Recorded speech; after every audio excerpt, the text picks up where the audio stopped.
Hello! So today I want to talk a little bit more about unshackling your mind because it's one of the major aspects in my coaching process. And I want to cover 2 points there. I want to talk about why it's actually worth considering unshackling your mind or yourself in the bigger sense, and also how does it work on a high level. So let's jump right in. Why is it worth considering unshackling your mind and yourself? Well, number one is that many of us are walking around in a stressed and not so happy manner, and we often focus more on the future than we focus on the present and actually living the life now. We either think about the past and what was, or we focus on, okay, in the future we want to celebrate, in the future I will do this, in the future I will have that. And then we forget that actually life is happening right now in the present. And it might happen to some of us that one day we wake up and we say like, whoa, my life is basically over. I'm 102 years old and I'm actually not happy with how I did this whole thing called life. So we want to absolutely avoid that.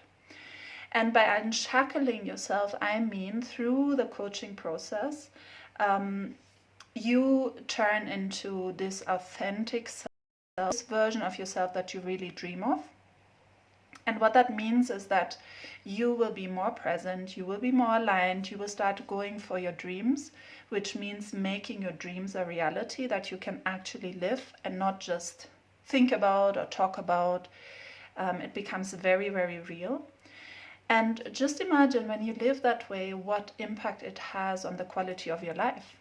Because you start actually being yourself, you speak up when you want to speak up, you do what you love to do, you do stuff that gives you positive energy and that don't suck out the energy. So your relationships will be positively impacted, your health, your business or work, and of course your lifestyle in general, because you make it a whole round thing that actually fits together and is not disintegrated anymore. So that's why unshackling your mind and yourself is really a thing to do, worth to do.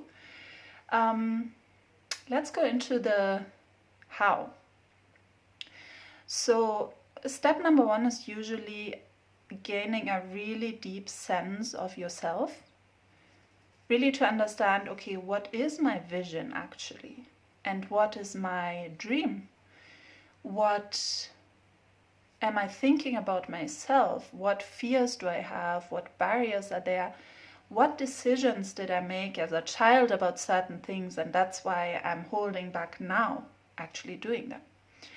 So really understanding, okay, who am I as a person? And then once this is uncovered, you can make very clear decisions. Number one, about, okay, this is my vision, and this is what I want to do. That's your one step. Then the next step based on that is actually making a very clear plan, because now you know how you want to live, who you want to be, where you want to go with your life. You can align that with, the actions and be very intentional about it. Then the next step is actually uncovering all the fears, the uncomfortable feelings, the comfort zones that we get stuck in and that we feel, oh, okay, we are here, but maybe it would make more sense to move out of them. But how do I move out of my comfort zone? How do I move fear away? How do I get out of these vicious cycles that I have created for myself over the years? And basically all that melts away, all those barriers, when we start being our authentic selves and are not afraid anymore. And we do this by slowly rewriting the way we think, changing those patterns in how we think, and then also changing the patterns in how we act based on our changed thinking. And that happens through, of course, a lot of conversations, but also a lot of mindfulness practices and just really getting in touch with your body and your mind and your gut, your intuition, all those aspects that make us humans.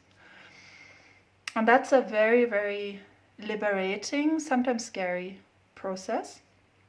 But everything in life is a process, and the more we get into this unshackling process, the more it actually becomes fun, and it becomes a thing that we do in the present, and that make us actually feel and enjoy and really embrace also that we are in this world now, and we are living this life now, not in the past, not in the future, but today. And then step by step, you will start to realize that things start aligning according to the type of life that you have envisioned for yourself. And the last step is then really to say, like, okay, I've achieved a certain part maybe of my vision. Do I want to adjust anything, have new things come up? Because as we evolve in this process of unshackling ourselves, of course, we also start to realize new things. And we might change our opinions about certain parts of our lives and might want to make adjustments along the way. And that happens then as part of the process. So I've given you a short overview. Of course, you can do all that on your own. When you start to practice mindfulness, when you start to really get in tune with yourself, when you start to journal down what your vision and your dreams are, it might take you a bit longer and it might be a bit rougher as compared to when you have a coach with you, but it works either way. Choose the way that, and the methods, I would say, that really resonate with you and that really set you up for being you, being happily and joyfully you, being content, being free, being unconventional, whatever it is that you want to be in life, you get to be as soon as you have the courage to really take that first step towards discovering yourself, unshackling yourself, and also asking for help where you feel that it might be helpful to have the support. So I hope this was helpful and gives you a bit of an insight into what unshackling might mean. And if you have any questions, feel free to message me and find out more. Speak soon.